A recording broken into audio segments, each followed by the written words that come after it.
যেমনটি দেখছেন ঝিনাইগাতি সদর বাজারের একদম মেইন পয়েন্ট যে দুইটা আছে থানা মোড় এবং কি ধানাডি মোড়, সেই ধানহাটি মোড়ে কিন্তু একটি গাছ, যে গাছটি এই অঞ্চলের রৌদ্রের থেকে একটু রক্ষা পেত, এই গাছটি থেকে ছায়া পেত, সেই গাছটি কিন্তু গত রাতে যে ঝড়টি হয়েছে সেই ঝড়ে কিন্তু একদম উপড়ে গেছে।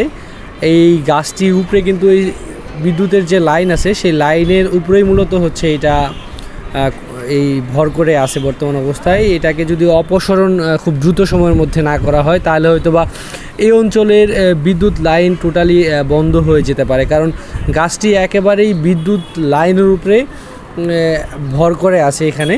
তো এই গাছ ঝিনাইগাতিতে 3টি গাছ আমরা আরও কয়েকটি পর্বেও দেখিয়েছিলাম যে 3টি গাছ একদম ঝুঁকিপূর্ণ অবস্থায় আছে, এগুলো যে কোনো সময় উপরে যেতে পারে।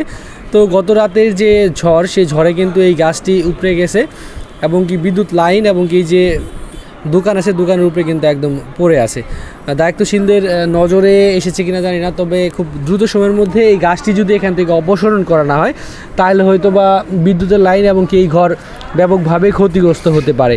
আর ঝিনাইগাতিতে বিদ্যুৎ নাই, তো এই গাছটির জন্য হয়তো বা বিদ্যুৎ চালু করতে পারছে না। তো ফায়ার সার্ভিসের বা দায়িত্বশীল যারা আছেন দ্রুত সময়ের মধ্যে গাছটি অপসারণ করে, এই জায়গাটাতে ঝুঁকিপূর্ণ অবস্থায় আছে, সাধারণ মানুষ কিন্তু আসা যাওয়া শুরু করেছে। তো মানুষের উপরেও যদি গাছটি পড়ে যায় তাহলে হয়তো বা ক্ষয়ক্ষতির আশঙ্কা করা যাচ্ছে বা ক্ষয়ক্ষতির পরিমাণ বৃদ্ধি হতে পারে।